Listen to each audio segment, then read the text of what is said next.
السلام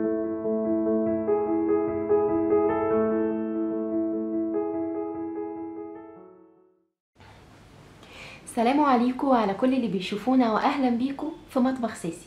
ان شاء الله النهارده الفيديو هيكون اول فيديو في سلسله فيديوهات باذن الله هتكون لدعم القنوات اللي لسه طالعه جديده على اليوتيوب وعندها صعوبه في ان هي تقدر تستمر. باذن الله في الفيديوهات دي انا هقدم الدعم اللي انا شايفاه مناسب من وجهه نظري ومن خلال خبرتي على اليوتيوب 4 سنين، مش الدعم اللي هم شايفينه وبيطلبوه من وجهة نظرهم، لان هم بيطلبوا دعم مش هيحقق لهم اي فايدة. اول حاجة نقول بسم الله.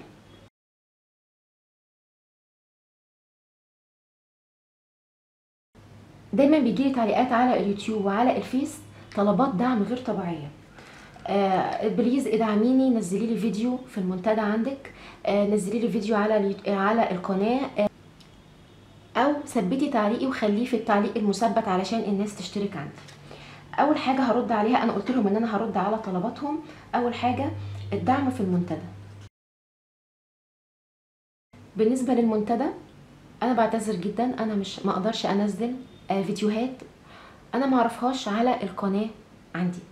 اول حاجه لان المنتدى حتى انا ما بنزلش عليه فيديوهات ليا، لان انا ما بلاقيهوش مفيد، ما بلاقيش مشاهدات. يعني انزل فيديو الاقي عليه 150 مشاهده رغم ان القناه واصله ل1,400,000 الف مشترك دلوقتي. انا ما اعرفش انا هنزل الفيديو ده امتى، بس دلوقتي القناه 1400 مليون مشترك، ومع ذلك بيجيب عدد قليل من المشاهدات. في البنات بيفكروا ان انا اول ما انزل الفيديو عندي الفيديو بتاعهم عندي ان 1,400,000 الف مشترك دول هيشوفوا الفيديو بتاعهم. لا، ده مش صحيح، لانه المنتدى غير ان انا انزل الفيديو على القناه نفسها واحمله على القناه. دي حاجه، ودي حاجه. تاني حاجه، انا ما اقدرش انزل فيديوهات على قناتي وانا ما اعرفش الفيديو ده فيه ايه. لازم اشوف الفيديو من اوله لاخره.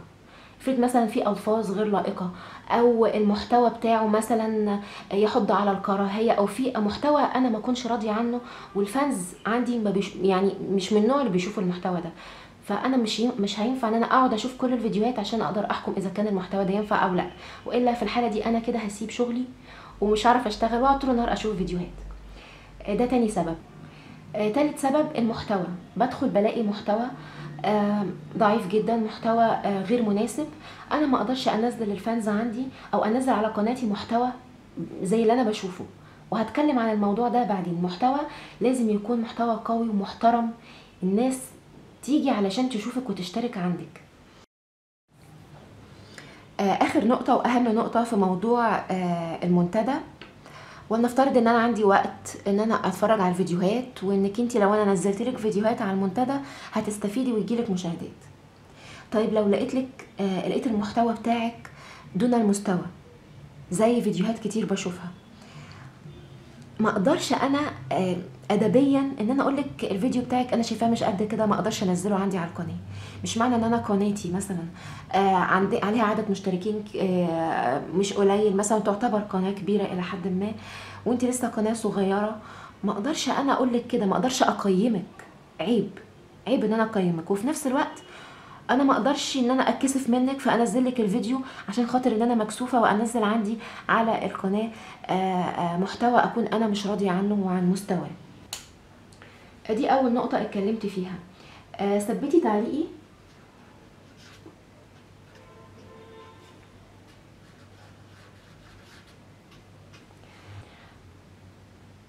اللي هياخد باله ان دايما عندي في التعليقات المثبته هتلاقي موجود رابط موقع مطبخ ساسي اللي انا ببقى كاتبه فيه المقادير كتابه، فالمكان ده محجوز لموقع مطبخ ساسي، ما اقدرش احط فيه تعليق حد. انا ساعات بحط في التعليق المثبت ده تعليقات بعض الفانز، بكون مثلا واحده طالبه كاتبه ادعوا لي بالذريه الصالحه، وفي ما بتبقاش هي طالبه تعليق مثبت، بس انا بحس ان انا يعني واجب عليا ان انا احطه لها كتعليق مثبت، لعل الله يستجيب. مع حد ناس كتير تشوف التعليق بتاعها وتدعي لها، لعل الله يستجيب لدعوتها، مثلا ربنا يشفي لي ابني، ادعوا لي بالذريه الصالحه. في الحاله دي بس انا بعمل تعليق مثبت بدون هي ما تطلب، ما بقرا التعليق بتاعها في التعليقات بعمل لها تعليق مثبت. باذن الله سلسله الفيديوهات انا مش لسه ما اخترتلهاش اسم قوي، بس ممكن نختار لها اسم دلوقتي. ابدا قناتك على اليوتيوب.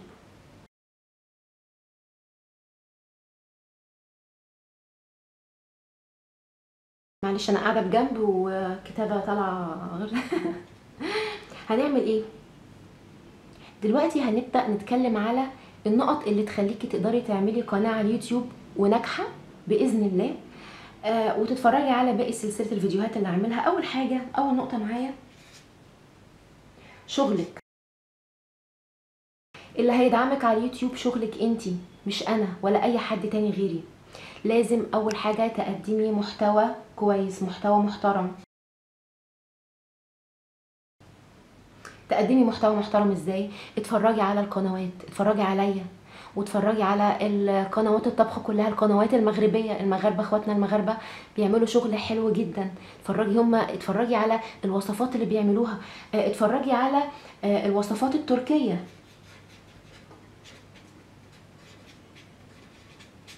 والهنديه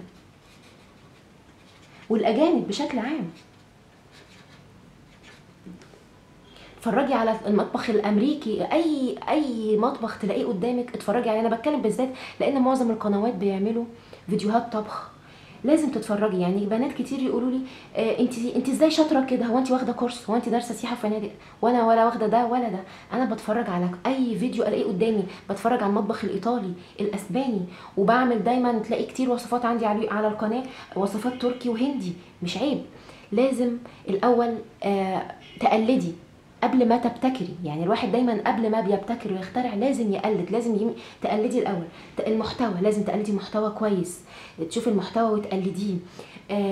بالنسبه للمحتوى كمان، الاضاءه.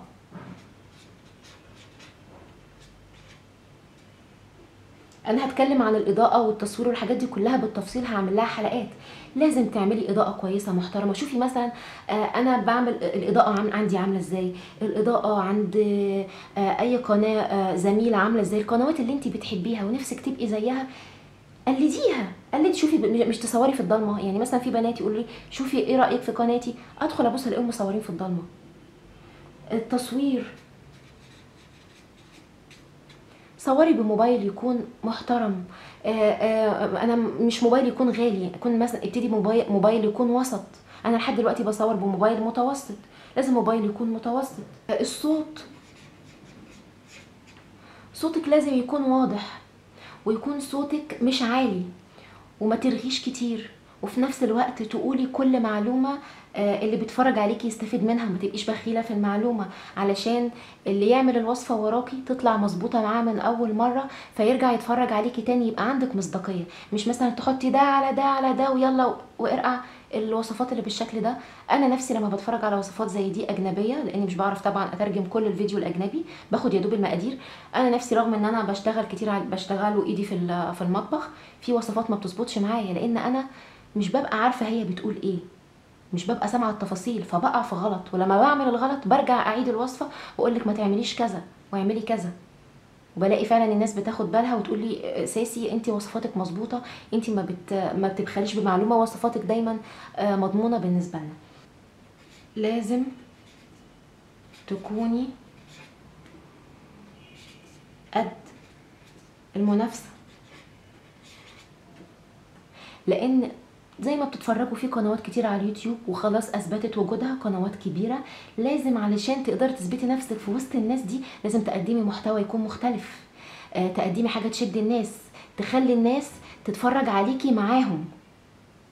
يعني يشتركوا عندك زي ما بيشتركوا عند ساسي وعند غيرها، الناس اللي عندها مشتركين بالالافات. لازم انت يكون عندك الحاجه اللي تشدهم، عندك الوصفات، وصفات مثلا سهله البسيطه. بالنسبه لموضوع اشترك واردها اللي بلاقيها على طول في التعليقات، بتضيعي وقتك على الفاضي. لان لازم اللي يشترك عندك يشترك علشان خاطر هو شاف لك فيديو على اليوتيوب عجبه، دخل قناتك اشترك علشان يتفرج على باقي الفيديوهات بتاعتك ويوصل له اشعارات. لكن اللي يشترك عندك عشان انت تشتركي عنده، على فكرة عن تجربة في حد حكالي الموضوع ده، انه الناس بعد ما بتشترك بيرجعوا تاني يمسحوا الاشتراكات وتلاقي الاشتراكات بتاعتك نزلت. الموضوع يا جماعة مش موضوع اشتراكات. على فكرة القناة عندي عليها 1,400,000 مشترك، واكتر من 3/4 الناس دي ما بيتفرجوش.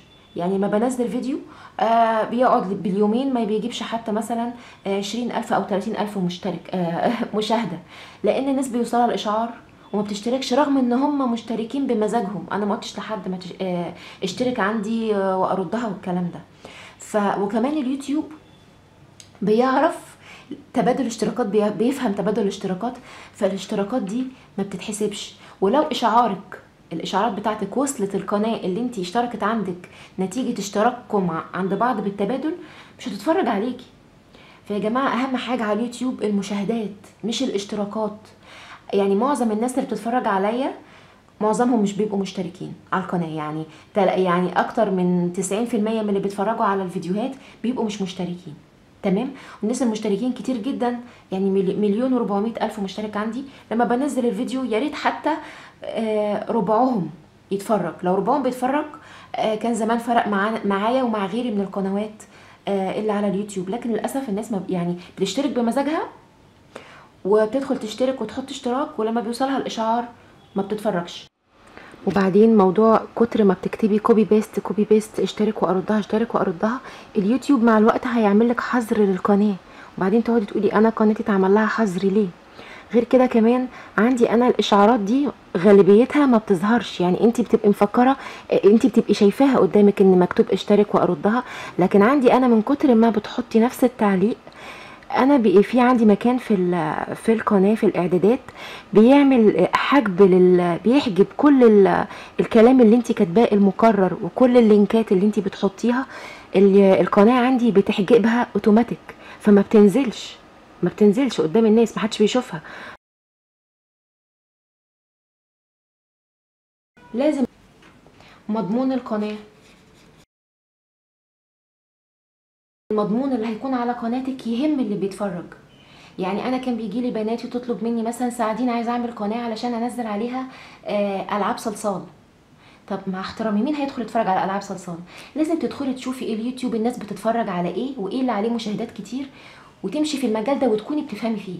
يعني في ناس بتدخل عايزه تطبخ عشان الطبخ عليه مشاهدات، بس هي ما بتعرفش تطبخ فما بتقدرش تكمل. لازم تكوني بتعرفي تطبخي وتتعلمي اكتر وتجربي اكتر. الطبخ بالذات لازم تعملي وتجربي وتفشلي وتجربي تاني لحد ما تعملي حاجه كويسه.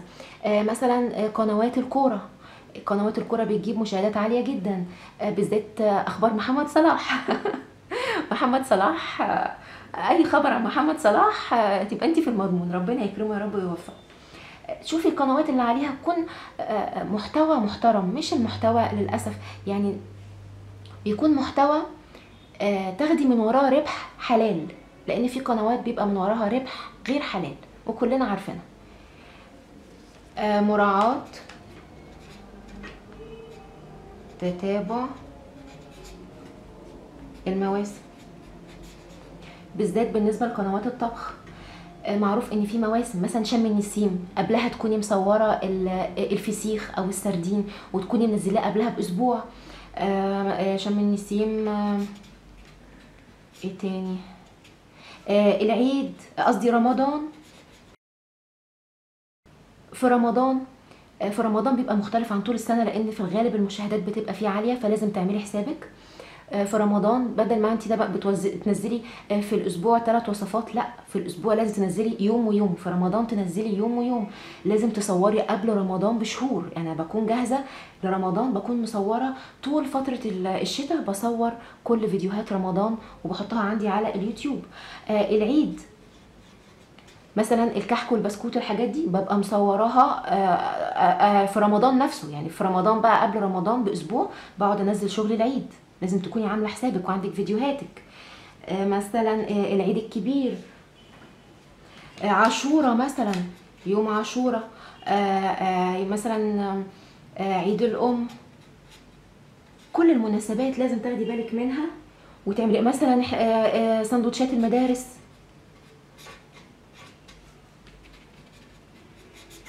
على دخلة المدارس تعملي العيش الفينو السندوتشات قبلها باسبوع عشان تاخد وقت في المشاهده. الصوره المصغره من اهم الحاجات اللي لازم تاخدي بالك منها كويس جدا، لان الصوره المصغره هي اللي بتلفت نظر اللي بيتفرج عليكي. للاسف معظم الناس بنسبه 98% اللي عاملين قنوات معلش بعتذر الكاميرا فصلت. الصورة المصغرة زي ما قلت، بقول نسبة كبيرة جدا من أصحاب القنوات ما بيهتموش بالصورة اللي بتبقى على الفيديو. لازم بلاقي كتير الصورة مظلمة، الصورة ملقوطة مثلا بزاوية غلط. لازم تعملي حسابك مثلا الخلفية اللي بتحطي تحتها الطبق أو الوصفة بتاعتك، تختاري الطبق الصح للوصفة، تصوري من أكتر من زاوية وأكتر من صورة، وبعد كده اقعدي اختاري منهم. انا بعمل كده، ممكن اخد 30 صورة واقعد اختار منهم. فالصورة المصغرة مهمة جدا. وبرده الصورة المصغرة لو انت تقدري مع الوقت وقناتك بقت كبيرة، وان شاء الله بإذن الله يوفق كل الناس، تقدري مثلا تعملي لها ستايل معين. يعني مثلا عندي على القناة، اللي يدخل القناة هيلاقي ان الصور المصغرة عندي ليها شكل معين محطوط عليها اللوجو، كل صورة محطوط عليها اللوجو، مكتوب عليها اسم الوصفة من الجنب كده. تحاولي تعملي لنفسك شكل مميز بحيث ان اللي يبص على الصورة المصغرة بتاعتك من غير ما يعرف، غير ما يدخل على القناة بتاعتك، يعرف ان الوصفة دي بتاعت فلانة، لان الشكل الصورة ده بتاع فلانة من الستايل بتاع الصورة بتاعتها.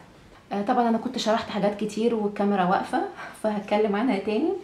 كفر البروفايل، البروفايل بتاعك، بروفايل بتاع القناة. اول ما بتدخلي قناتك بلاقي بنات كتير بيبقى في مكان فوق، في المفروض بيبقى فيه صورة طويلة كده مربعة مستطيلة، بتبقى مفروض موجودة على القناة. لازم تحطي فيها صورة شكلها حلو، ما ينفعش تسيبيها فاضية.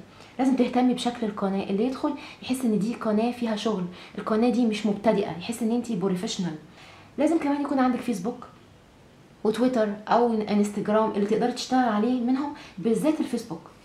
انا ان شاء الله هحاول اعمل انستجرام. انا تويتر عندي مش شغاله عليه قوي لان انا ما بفهمش في التويتر بصراحه. الفيسبوك مهم اكتر، لانه عن طريقه تقدري تنشري الوصفات بتاعتك اسهل، لان الفيسبوك بيوصل لكل الناس، تقدري تحطي فيه روابط بتاعه اليوتيوب بتاعه الوصفات بتاعتك. بالنسبه للوجو القناه، لازم يكون عندك لوجو قناه يكون شكله حلو.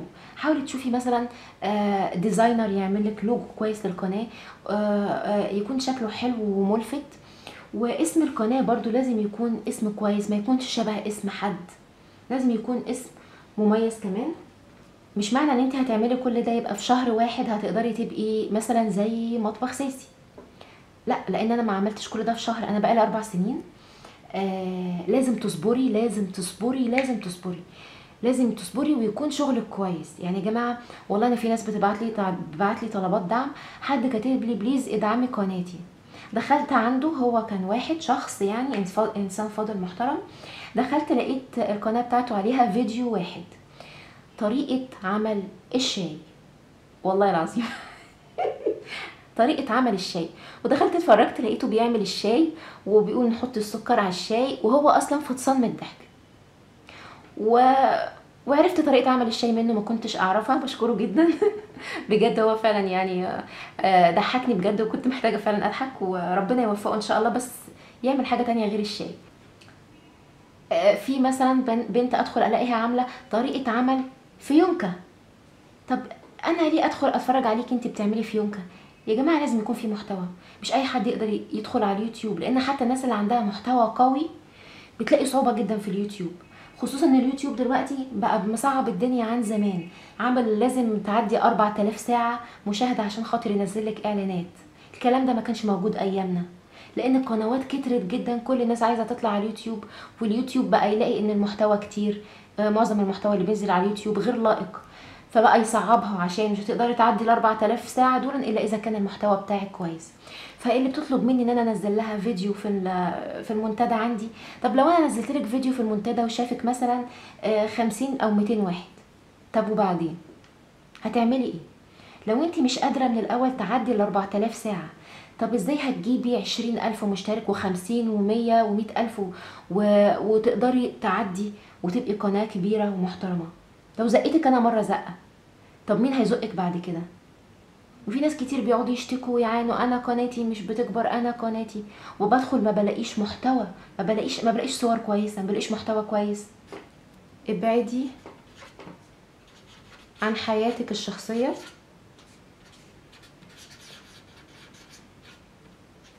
انت داخله تطبخي يبقى طبخ وبس.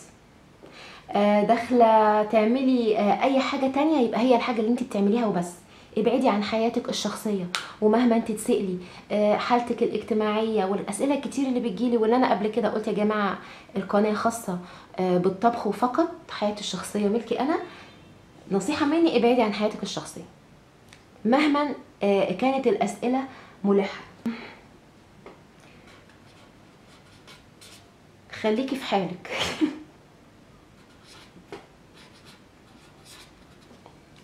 خليكي في حالك. ما تدخليش في مشاحنات مع حد. تعملي شغلك وبس. ما تقوليش رأيك في شغل حد. ما تذكريش اي قناة تانية. اي حد يقول اي كلمة عليكي ما ترديش. يعني دايما انا اقول افضل الرد عدم الرد. افضل رد على اي حد ما يعجبكيش ان انت ما ترديش، والكلام اللي ما يعجبنيش ما ردش عليه. تمام؟ دي النصيحة دي تحتها كذا خط. الاخلاق،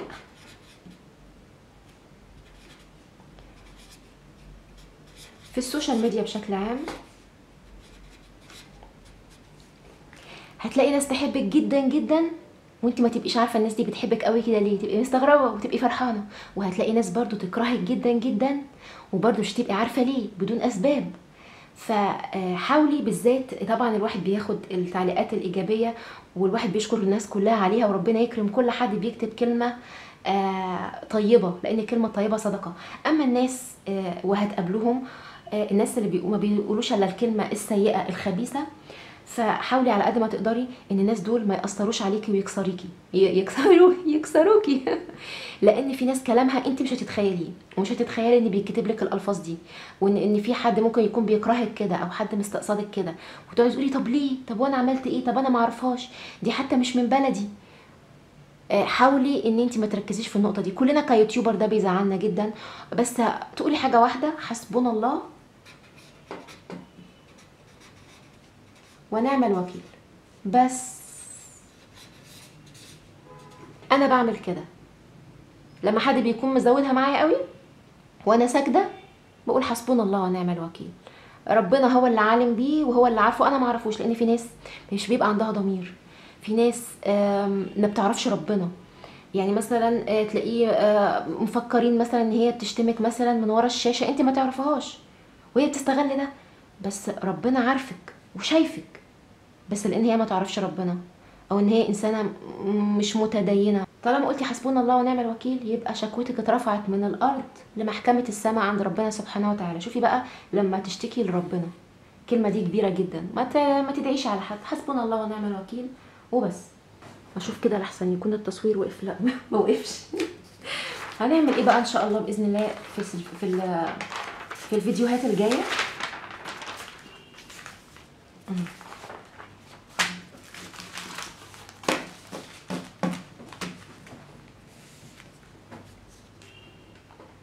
اول فيديو ان شاء الله معانا المره الجايه اللي انا هصوره، البنات اللي دايما يسالوني يدخلوا يسالوني نفسي اعمل قناه، انت بتعملي قناه ازاي؟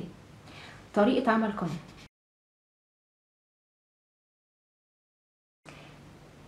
ده اللي انا هتكلم عنه في الفيديو الجاي. انا هتكلم على معظم الحاجات اللي انا هعمل لها فيديوهات، سلسله الفيديوهات.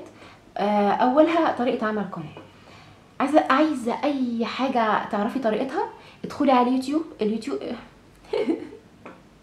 ادخلي على اليوتيوب واكتبي طريقه عمل الهنتريش المحلق. هتلاقي فيديو شارح لك ازاي تعملي الهنتريش المحلق. طبعا الهنتريش المحلق دي حاجه مش موجوده، يعني بقول لك اي حاجه انت عايزاها هتلاقي طريقتها موجوده على اليوتيوب. ادخلي مثلا على اليوتيوب اكتبي طريقه عمل قناه. انا هسهل لكم الموضوع باذن الله، والمره الجايه هجيب لكم كل الفيديوهات اللي انا استفدت منها ومشيت عليها، الفيديوهات الصح، عشان ما تقعديش تلفي وتتوهي، لان انا لفيت كتير وتهت. على فكره يا جماعه انا ما لقيتش حد ساعدني باي حاجه. يعني الناس اللي ساعدتني مثلا سالت قنوات كبيره اعمل ايه، قالوا لي اصبري وكملي، لازم صبر. هو ده اللي هم قالوه لي، وبشكرهم جدا عن النصيحه.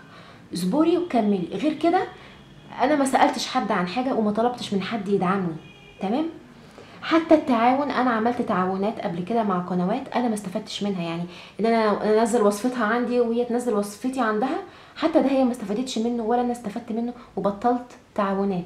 انا بقول الكلام ده للناس اللي بتطلب مني انزلها فيديوهات عندي في المنتدى، انا نفسي ما استفدتش من التعاون نفسه، انا ما استفدتش منه. فبالنسبه للقناه هنزل لكم ان شاء الله سلسله الفيديوهات اللي انا اتفرجت عليها، واللي هي كانت الفيديوهات اللي فعلا انا استفدت منها ولخصت لي الموضوع. تاني فيديو ان شاء الله باذن الله لو في عمر هيبقى عن ايه؟ اداه التصوير.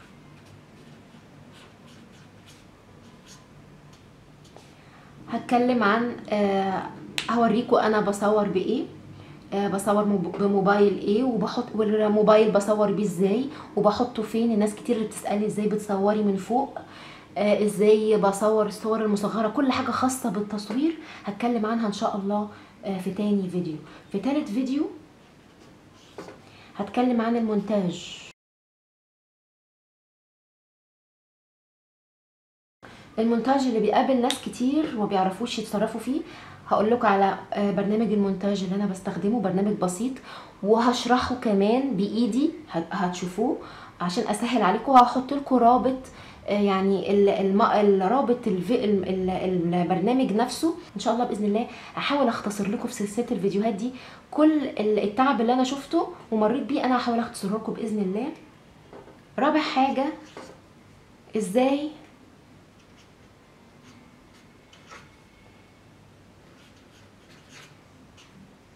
تجيبي مشاهدات. يعني تقريبا هم دول الاربع عناصر اللي انا هتكلم فيهم. لو لقيت حاجه زياده ان شاء الله هبقى اضيفها. بتمنى ان الفيديو كان نال اعجابكم، وان شاء الله تستفيدوا الفيديوهات الجايه باذن الله. وكل قناه لسه طالعه جديد عندها سؤال تسالني عليه تحت الفيديوهات اللي انا مخصصاها لدعم القنوات الناشئه، اسالني وانا احاول ان شاء الله اجاوب عليها في الفيديو اللي بعده. كانت معكم ساسي من مطبخ ساسي مصر. باي باي.